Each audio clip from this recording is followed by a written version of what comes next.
Vous avez été élevé avec une idée séduisante, que comprendre la vie demande du temps, de la complexité, des méthodes, des règles et des années d'expérience. On vous a répété que le monde moderne est trop vaste, trop chaotique, trop imprévisible pour être maîtrisé sans une stratégie élaborée. Et pourtant, si tout cela était faux, si la vérité n'était pas cachée derrière des systèmes sophistiqués, mais juste devant vous, simple, nue, évidente, ce qui manque n'est pas l'information. Ce qui manque, c'est la capacité de voir ce qui est sous vos yeux. Ce que vous êtes sur le point de découvrir ne ressemble ni à un manuel de développement personnel, ni à un discours motivant, ni à une collection de conseils déjà vus. C'est un voyage dans un territoire que vous croyez connaître, vous-même. Et pourtant, chaque détour vous surprendra. Nous allons explorer pourquoi vous vous épuisez en voulant aller plus vite. Pourquoi vous tentez de contrôler ce qui ne vous appartient pas?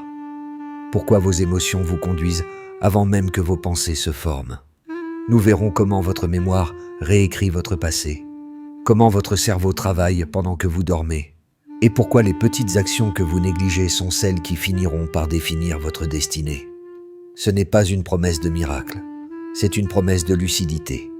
Lorsque vous comprenez comment votre esprit fonctionne réellement, pas comme vous croyez qu'il fonctionne, vous détenez enfin les leviers qui changent tout. Pas en un jour, pas en une semaine, mais de façon irréversible. Si vous pensez déjà savoir qui vous êtes, préparez-vous à être contredit. Et si vous êtes prêt à regarder votre vie avec un regard neuf, alors continuons. Car une fois que vous aurez appris à lire vos propres mécanismes, vous ne verrez plus jamais le monde, ni vous-même, de la même manière. Le paradoxe de l'effort silencieux. On t'a répété toute ta vie que pour obtenir quelque chose, il faut se battre, se dépasser. Donne tout ce que tu as, force-toi, pousse encore. Et pourtant, observe ton existence avec honnêteté. Combien de fois cet acharnement t'a réellement rapproché de ce que tu voulais? Si tu y repenses, tu verras un schéma étrange. Plus tu essaies de convaincre quelqu'un, plus il s'éloigne. Plus tu stresses pour t'endormir, plus ton corps résiste. Plus tu veux absolument être à la hauteur, plus tu te sens paralysé. Ce phénomène n'est pas une fatalité, c'est un paradoxe universel. L'effort trop visible détruit l'effet que tu cherches à obtenir. Imagine un arc.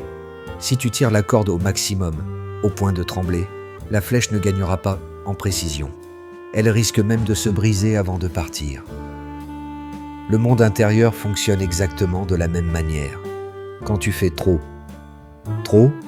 tu dépasses la ligne où l'énergie devient tension, où la motivation devient crispation, où l'intention devient obsession. Les neurosciences ont un terme pour cela, le surcontrôle cognitif. Quand tu engages trop de ressources mentales pour une tâche simple, tu sabotes ton propre fonctionnement. C'est comme essayer d'écrire une phrase en contractant tous tes muscles. Tu n'es pas plus efficace. Tu deviens rigide. Et la rigidité est l'ennemi de la performance. En vérité, les moments où tu excelles ne sont presque jamais ceux où tu forces. Rappelle-toi une conversation fluide, un geste sportif parfaitement exécuté, une idée créative qui t'a surpris toi-même. Dans tous ces moments, tu n'étais pas contracté. Tu étais présent, disponible, aligné, pas passif, mais pas crispé non plus. Entre l'abandon total et la volonté brutale existe un espace subtil, l'effort silencieux. L'effort silencieux, c'est agir sans se tordre intérieurement. C'est avancer sans viser le résultat comme un animal affamé. C'est donner ce que tu peux, puis relâcher la pression sur ce que tu ne peux pas contrôler. C'est la nuance entre participer et s'acharner. Le plus fascinant, quand tu réduis ta tension interne, tu augmentes ta précision. Quand tu ralentis ta respiration, tu clarifies ta réflexion. Quand tu t'autorises à ne pas être parfait, tu deviens étonnamment meilleur. Les musiciens appellent cela le moment où l'instrument respire avec toi. Les athlètes parlent de flow, les moines zen parlent de non-effort, mais tous désignent la même chose. La force réelle apparaît quand la lutte disparaît. Pour t'en rendre compte, essaie cet exercice simple. Avant n'importe quelle action, écrire, parler, réfléchir. Fais une micro-pause de 3 secondes. Relaxe la mâchoire, respire 2 fois, puis commence. Tu vas sentir quelque chose. tu entres dans une zone différente. Une zone où tu es plus stable, plus lucide, plus efficace. C'est cela, l'effort silencieux. C'est la première clé pour transformer ta vie, sans la forcer. L'illusion du contrôle total. Nous aimons croire que tout dépend de nous. Nous rassurons notre esprit en organisant, planifiant, anticipant, vérifiant. Nous vivons avec la conviction secrète que si nous faisons assez d'efforts, nous pourrons verrouiller l'avenir, empêcher les imprévus, garantir les résultats. Pourtant, si tu observes ta vie avec sincérité, tu remarqueras un détail troublant. Ce que tu t'efforces le plus de contrôler est précisément ce qui t'échappe. Prends un instant. Combien de fois as-tu essayé de maîtriser une situation au millimètre près, pour finalement voir tout dévier dans la direction opposée? Tu as planifié un projet dans ses moindres détails. Une seule variable imprévue l'a fait basculer. Tu as tenté d'anticiper la réaction de quelqu'un. Elle t'a surpris. Tu as essayé d'éviter tout risque. Et c'est autre chose qui a cassé. Le contrôle total n'est pas difficile à atteindre. Il est impossible. Le cerveau humain a une tendance naturelle à exagérer son pouvoir d'influence. C'est ce qu'on appelle le biais de contrôle illusoire. Nous croyons que nos décisions dominent des éléments qui n'ont jamais été entre nos mains. C'est comme essayer de tenir l'océan dans un verre. Le verre donne une impression de maîtrise, mais la vague décide toujours. Et pourtant, le problème n'est pas le désir de contrôler. Le problème est de croire que ce contrôle est global. La réalité, c'est plus simple et plus libératrice. Tu ne contrôles presque rien, mais tu contrôles quelque chose. Et ce quelque chose est largement suffisant pour transformer ta vie. Imagine un cercle. À l'extérieur, ce que tu veux maîtriser, les opinions, la météo, le comportement des autres, les résultats, l'avenir. À l'intérieur, ce que tu peux réellement influencer, tes gestes, tes mots, ton attitude, ta préparation, ton interprétation. Le reste n'est pas ton domaine, c'est celui du monde. Et le monde ne négocie pas. Quand tu essaies de diriger les deux cercles à la fois, tu vis dans la tension permanente. Quand tu acceptes de ne t'occuper que du premier, tu ressens une clarté presque physique. Tu n'as plus à retenir la mer. Tu apprends à surfer la vague. Et quelque chose d'étonnant se produit alors. Tu deviens paradoxalement plus efficace. Les personnes les plus stables ne sont pas celles qui contrôlent tout comme tout, mais celles qui savent où utiliser leur énergie. Elles ne se dispersent pas en bataille contre l'impossible. Elles concentrent leur attention là où elles portent du fruit. Pour commencer aujourd'hui, essaie ceci. Prends une situation stressante. Écris 2 colonnes. Je peux agir sur et je n'ai aucun pouvoir sur. Supprime mentalement la seconde colonne. Engage-toi uniquement sur la première. Tu viens de transformer le chaos en un chemin praticable. C'est cela, la vraie maîtrise. Pas la domination du monde, mais la précision de ton propre geste. Le système nocturne du cerveau, le théâtre caché de la nuit. La nuit, tu fermes les yeux, ton corps s'alourdit, ta respiration ralentit. Tu crois t'éteindre, disparaître, laisser ton esprit au repos. Mais c'est exactement l'inverse. Pendant que tu dors, ton cerveau organise la plus grande activité de la journée. Une véritable mise en scène intérieure.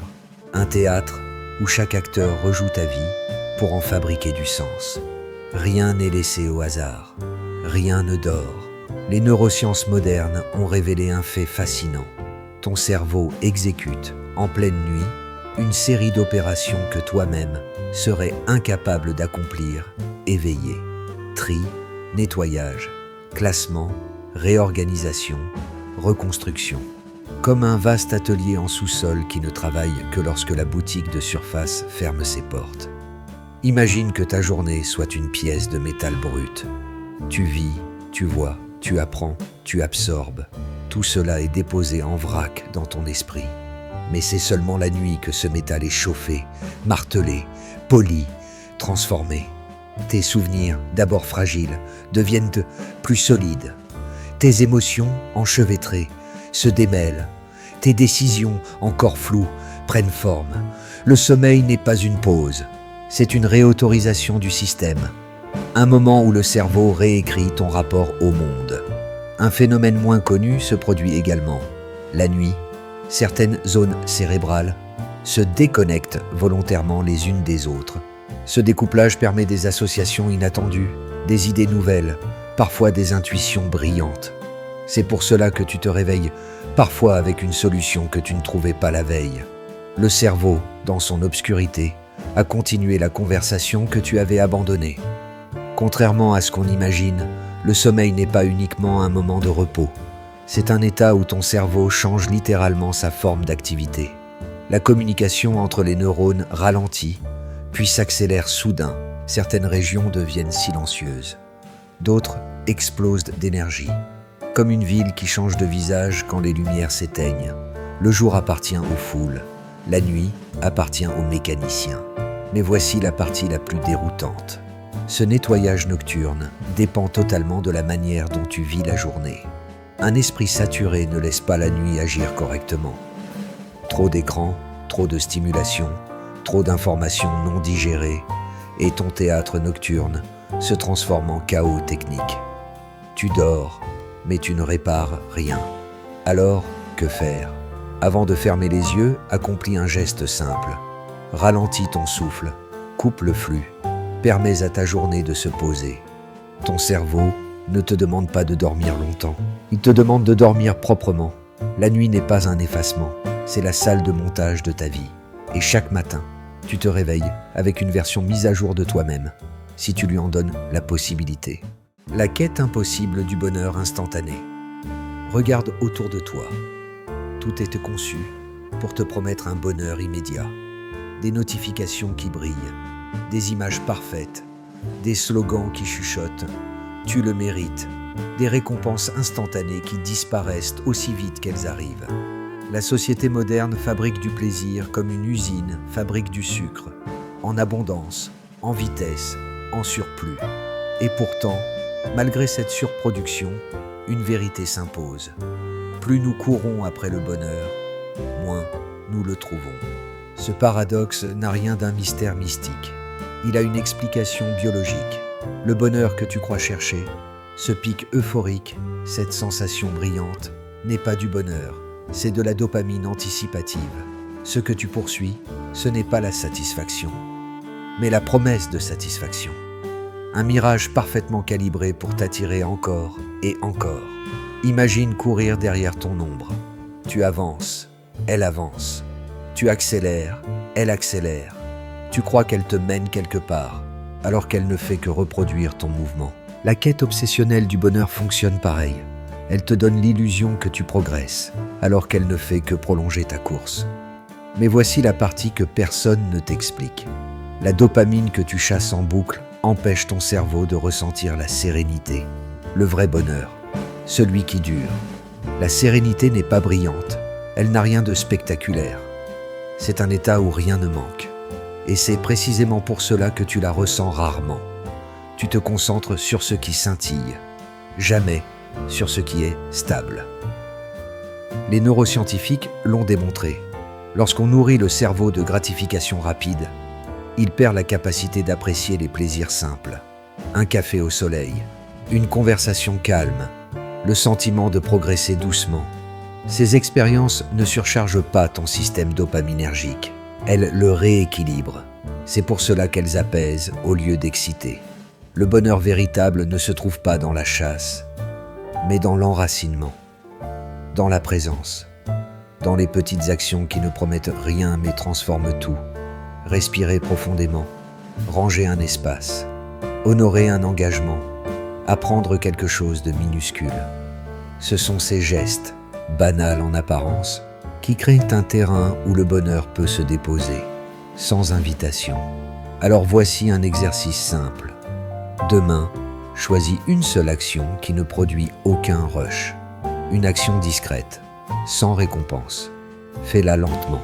Observe comment ton esprit résiste, exige quelque chose de plus excitant. Ne cède pas.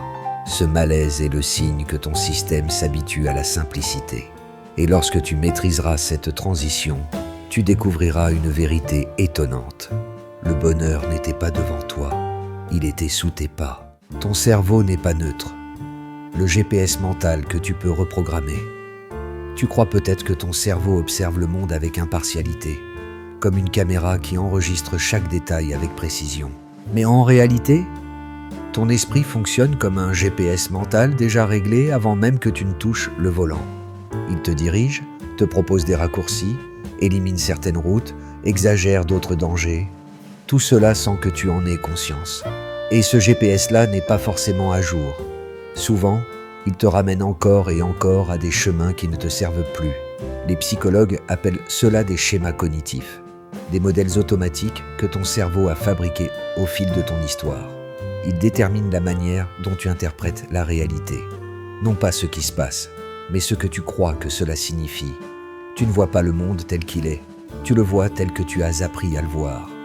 Prenons 3 de ces filtres invisibles. Le premier s'appelle l'effet projecteur. Tu surestimes à quel point les autres te regardent, te jugent, t'analysent. Tu crois que le monde observe chacun de tes gestes, alors que la vérité est beaucoup plus simple. Chacun est trop occupé par son propre film intérieur pour prêter réellement attention au tien. Ce filtre crée de la honte inutile, de la timidité excessive, l'impression d'être constamment évalué. C'est un GPS réglé sur prudence extrême. Le second filtre est la généralisation émotionnelle, une mauvaise expérience dans le passé, et ton cerveau inscrit cette situation, le danger, une personne t'a trahi, et ton esprit en déduit, les gens sont dangereux. Une fois ce script installé, il continue de te diriger, même lorsque tu es adulte, même lorsque tu deviens plus fort. C'est comme utiliser encore une carte routière d'il y a 20 ans. Certains chemins n'existent plus, mais ton GPS refuse de l'admettre. Le troisième filtre est l'ancrage sélectif. Ton cerveau retient davantage, ce qui confirme ce que tu ressens déjà. Si tu es stressé, il repère les signaux négatifs. Si tu te sens confiant, il remarquera les opportunités. Ce n'est pas la réalité qui change. C'est la portion de réalité que ton cerveau choisit de t'afficher. Le plus surprenant, ces filtres ne peuvent être désactivés. Ton cerveau n'a pas de mode objectif, mais il peut être reprogrammé. Pas en luttant contre ces mécanismes, mais en les exposant à quelque chose de nouveau. Une perspective différente, une information contradictoire, une expérience imprévue. Voici un exercice simple pour commencer. Chaque fois que tu réagis fortement à une situation, pose-toi une seule question. Si je devais interpréter cela d'une manière totalement différente, quelle serait la version alternative ? Tu n'es pas obligé d'y croire, il suffit de l'envisager. À force de créer des routes alternatives, ton GPS mental commence à recalculer. Et lentement, silencieusement, il va t'emmener vers des destinations que tu n'aurais même pas su chercher. Car le cerveau n'est pas un juge, c'est un narrateur. Et tu peux lui apprendre une nouvelle histoire. L'empire secret des émotions. Les décisions qui se prennent avant toi. On aime dire « je suis quelqu'un de rationnel ». C'est une phrase séduisante, réconfortante, presque noble, mais elle ne décrit pas le fonctionnement réel de l'être humain. La vérité est moins flatteuse et bien plus fascinante.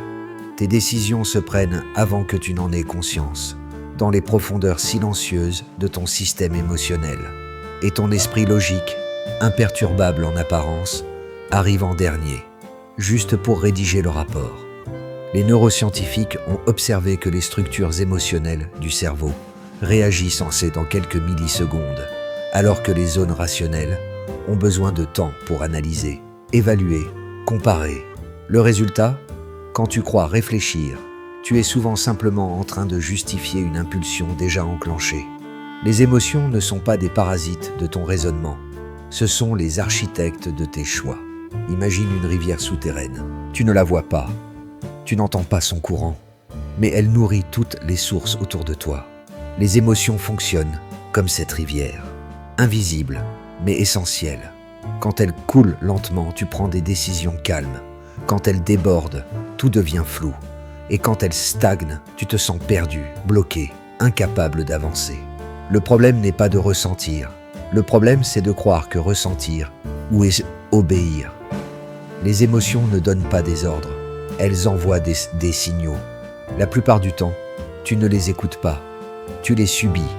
Tu confonds l'élan initial avec une direction définitive. Si tu es irrité, ton cerveau te souffle. Suis cette piste, attaque, défends-toi. Si tu es anxieux, il te murmure. Évite, fuis, reste petit. Si tu es enthousiaste, il dit « Vas-y, fonce, tout ira bien ». Ces suggestions sont rapides, instinctives, parfois pertinentes, souvent trompeuses. Elles te donnent de la vitesse, pas de la sagesse. Mais il existe un espace minuscule, un espace que presque personne ne maîtrise et qui change tout, la pause émotionnelle. Une pause de 2 ou 3 secondes où tu reconnais ce que tu ressens sans y réagir immédiatement. C'est dans cet intervalle que la vraie liberté apparaît. L'émotion dit « cours ». La pause te permet de dire « où ». L'émotion dit « attaque ». La pause te laisse demander « est-ce utile ?» L'émotion dit « laisse tomber ». La pause te permet de penser « vraiment ?» Cette microdistance transforme une réaction en décision. Les personnes équilibrées ne sont pas celles qui ressentent moins. Au contraire, elles ressentent profondément. Mais elles savent quand agir, comment agir et surtout pourquoi agir. Elles ne se laissent pas pousser par le courant de la rivière. Elles apprennent à naviguer dessus. Voici ton exercice. Durant la prochaine émotion forte, ne change rien. Ne respire pas différemment. Ne cherche pas à te calmer. Dis seulement mentalement « je ressens », puis le nom de l'émotion. C'est suffisant pour activer le cortex préfrontal, la zone de décision. Tu viens d'ouvrir l'espace où tu redeviens auteur de ta vie. Ta mémoire réécrit tout. Le manuscrit vivant de ton passé. Tu imagines peut-être que ta mémoire fonctionne comme une archive parfaitement rangée. Des faits, des dates, des sensations, tout stocké soigneusement dans des tiroirs accessibles. Mais la vérité est bien différente, presque dérangeante. À chaque fois que tu te souviens d'un événement, tu le modifies. Tu ne revisites pas ton passé, tu le réécris, et souvent sans t'en rendre compte. Pense à un souvenir d'enfance, une scène, une odeur, un visage. Tu pourrais jurer qu'elle s'est déroulée exactement comme tu la vois dans ton esprit. Mais ce n'est pas ton enfance que tu vois. C'est la dernière version enregistrée de ton souvenir. Une version influencée par ton humeur, ton âge actuel, tes connaissances, tes blessures, tes attentes.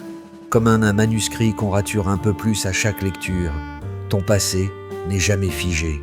Il bouge, danse, glisse, s'ajuste. Les neurosciences appellent cela la reconsolidation. Quand un souvenir se réactive, il redevient malléable, fragile, modifiable. À ce moment précis, ton cerveau réévalue chaque élément, ce qui t'a blessé, ce qui t'a échappé, ce qui te menace encore ou ne te menace plus. Ce processus, qui semble être une faiblesse, est en réalité l'un des plus grands super-pouvoirs humains. Tu peux transformer la signification de ton histoire sans changer les faits.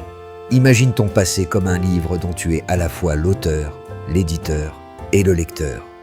Les chapitres sont écrits, certes, mais le style, l'éclairage, la portée émotionnelle peuvent être révisés à l'infini. Beaucoup de gens vivent prisonniers de souvenirs qui auraient pu être réécrits depuis longtemps. Ils gardent un événement douloureux comme un verdict, alors qu'il aurait pu devenir une leçon. Ils conservent une humiliation comme une cicatrice, alors qu'elle aurait pu devenir une preuve de résilience. Le plus dangereux, c'est que ton cerveau comble les trous. Il ajoute des détails qui n'existent pas, réorganise des dialogues, amplifie certaines sensations, en efface d'autres. Il n'a pas pour mission d'être fidèle à la vérité. Il cherche à te protéger, à te donner une narration cohérente, à te permettre de continuer. Et parfois, cette cohérence se construit au prix de l'exactitude. Mais voici la bonne nouvelle. Si tes souvenirs ne sont pas immuables, ta douleur ne l'est pas non plus. Tu peux revenir à un souvenir et changer la manière dont il résonne. Pas en mentant, mais en voyant ce que tu n'avais pas vu, en reformulant ce qui semblait définitif, en replaçant l'événement dans un contexte plus vaste. Voici un exercice simple. Choisis un souvenir difficile. Rouvre-le. Puis, pose-toi 3 questions. 1. Qu'est-ce que j'ai appris ? depuis que je ne savais pas à l'époque. 2. Qu'est-ce que c'est que cette version du passé a essayé de protéger? 3. Si je devais raconter cet événement comme une étape de croissance, quelle serait la nouvelle interprétation? Ton passé n'est pas une prison, c'est un brouillon permanent. Et tu es celui qui tient le stylo. La règle 10-90. Les leviers invisibles qui transforment une vie. On répète souvent que tout compte, que chaque effort, chaque action, chaque minute a la même importance. C'est faux. C'est même l'un des mensonges les plus épuisants de la pensée moderne. Dans la réalité, seulement 10% de ce que tu fais produit 90% de ce qui compte réellement. Le reste n'est pas inutile, il est simplement marginal. Et tant que tu ne comprends pas cette asymétrie, tu disperses ton énergie comme de la poussière dans le vent. Observe n'importe quel domaine. Dans une conversation, 10% des mots créent 90% de l'impact. Dans un apprentissage, 10% des pratiques donnent 90% de la progression. Dans ta vie quotidienne, 10% des décisions déterminent 90% de ta trajectoire. Nous ne vivons pas dans un monde linéaire, mais dans un monde exponentiel où certains gestes valent 100 fois plus que d'autres. Cette asymétrie n'a rien d'injuste.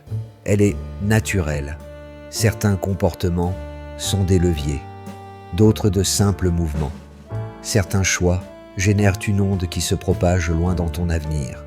D'autres ne sont que des pas minuscules sans conséquence. Mais voici le piège.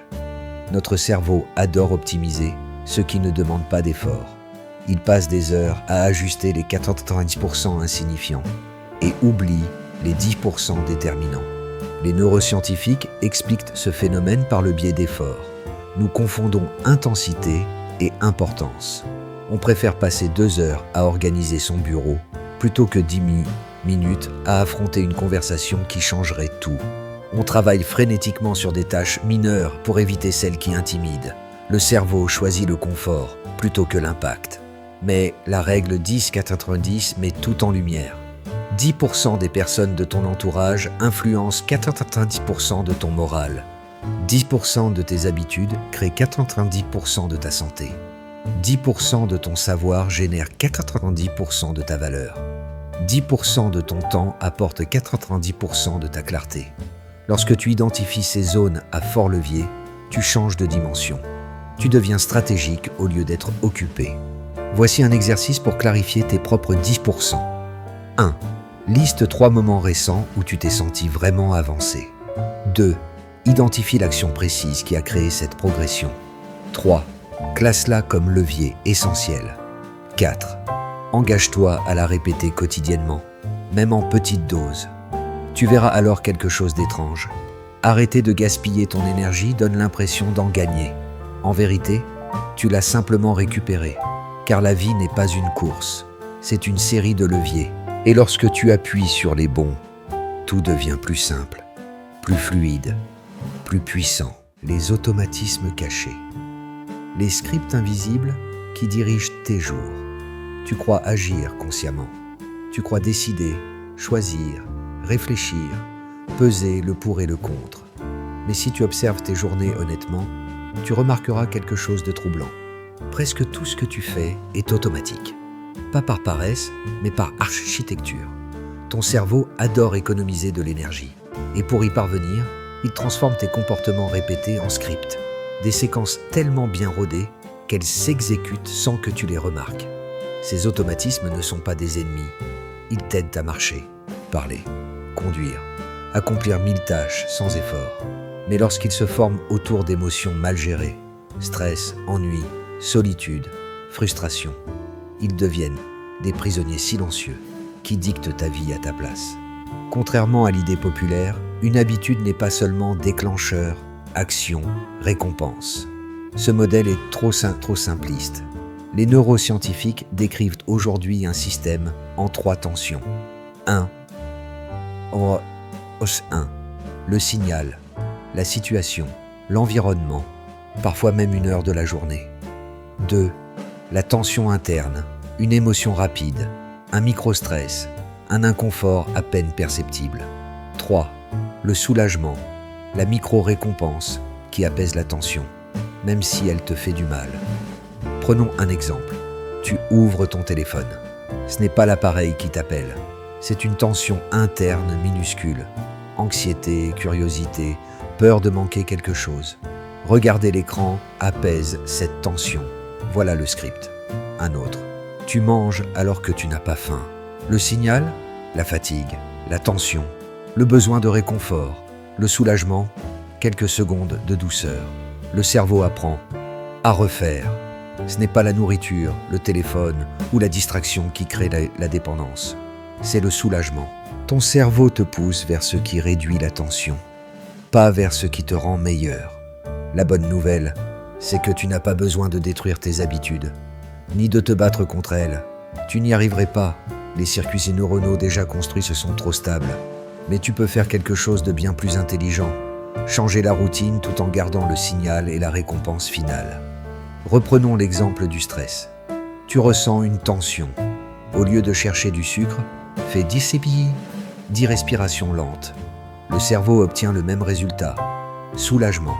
Mais la réponse, elle, est saine. Avec le temps, les neurones réorganisent la connexion.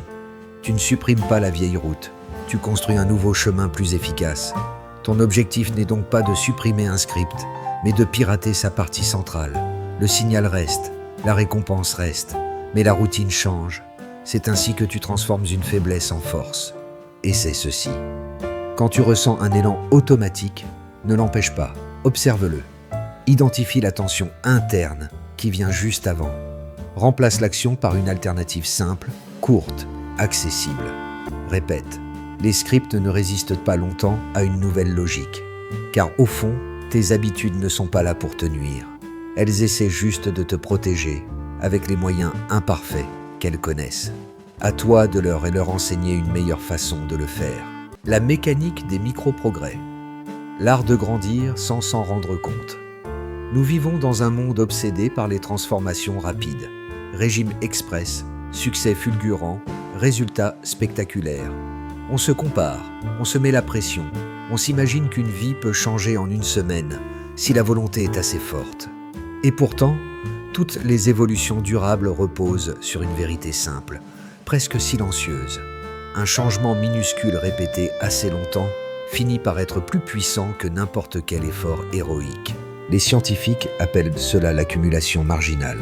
Ce n'est pas la force de l'action qui compte, mais sa répétition. 1 minute d'apprentissage par jour vaut plus qu'1 heure une fois par mois. 10 squats faits chaque matin transforment davantage un corps que 2 heures de sport une fois par semaine. Le progrès n'a pas besoin d'être spectaculaire, il doit être constant. Imagine un escalier dont les marches sont presque invisibles. Tu montes sans t'en apercevoir. Les changements sont trop fins, trop discrets, trop lents pour que tu les remarques. Pendant longtemps, tu as l'impression de rester au même niveau. Mais un jour, tu regardes en arrière et le sol est beaucoup plus bas que tu ne le pensais. Le piège, c'est que le cerveau ne perçoit pas le micro-progrès. Il adore les explosions soudaines, les résultats visibles, les changements bruyants. Mais les grandes réussites, compétences, santé, relations, maîtrise personnelle, ne naissent pas de l'explosion. Elles naissent du gradient invisible, ce mouvement constant, imperceptible, mais irrésistible. Le plus extraordinaire est ceci.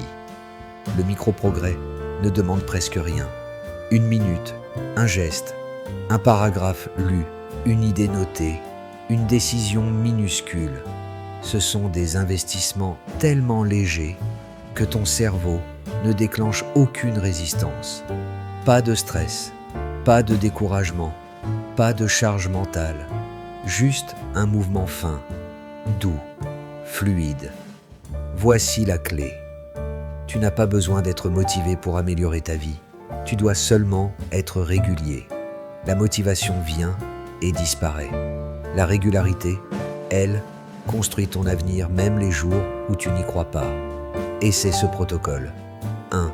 Choisis un domaine que tu veux améliorer. 2. Définis une action ridicule de simplicité. 30 secondes. 1 minute. 3. Répète cette action tous les jours, sans exception. 4. Ne cherche pas de résultat. cherche uniquement la continuité. Après quelques semaines, quelque chose change. Tu ne fais plus l'action pour progresser. Tu la fais parce qu'elle fait partie de toi. Le micro-progrès devient une identité. Et c'est à ce moment-là que les effets explosent. Pas d'un coup, mais comme une vague qui monte lentement jusqu'à devenir impossible à ignorer. Les grandes vies ne sont pas construites par des révolutions. Elles sont construites par des gestes minuscules répétés avec patience. Tu n'as pas besoin d'être exceptionnel.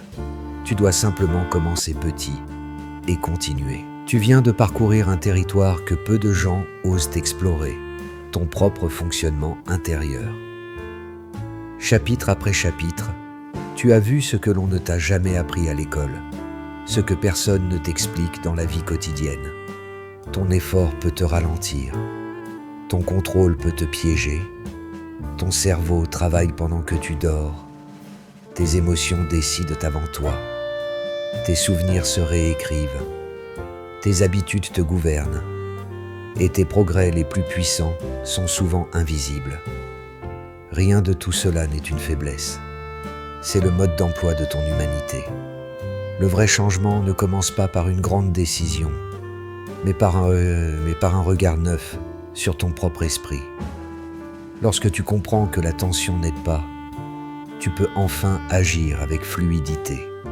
Lorsque tu acceptes que tu ne contrôles pas tout, tu diriges mieux ce qui dépend réellement de toi. Lorsque tu reconnais la puissance de tes émotions, tu peux naviguer plutôt que couler. Lorsque tu réalises que tes souvenirs ne sont pas des verdicts, tu deviens libre de réécrire ta propre narration. Et lorsque tu adoptes les micro-progrès, tu entres dans une dynamique qui ne dépend plus de la motivation, mais de l'identité. Rien de ce que tu viens d'apprendre n'est théorique. Ce sont des leviers, des points d'appui qui, s'ils sont activés, peuvent transformer ta vie bien plus profondément qu'une résolution, une promesse ou un élan d'enthousiasme. Souviens-toi de ceci. Tu n'as pas besoin d'être radical pour évoluer. Tu n'as pas besoin d'être parfait pour avancer. Tu n'as pas besoin d'être quelqu'un d'autre pour devenir quelqu'un de meilleur. Tu dois simplement apprendre à utiliser ton esprit au lieu de lutter contre lui. Et maintenant que tu connais les fondations de ton propre fonctionnement, il est temps d'aller plus loin. Dans la prochaine étape, nous explorerons non pas ton cerveau, mais celui des autres. Car comprendre comment les gens pensent, réagissent et se dévoilent ouvre une porte encore plus fascinante, celle de lire le monde comme un livre ouvert.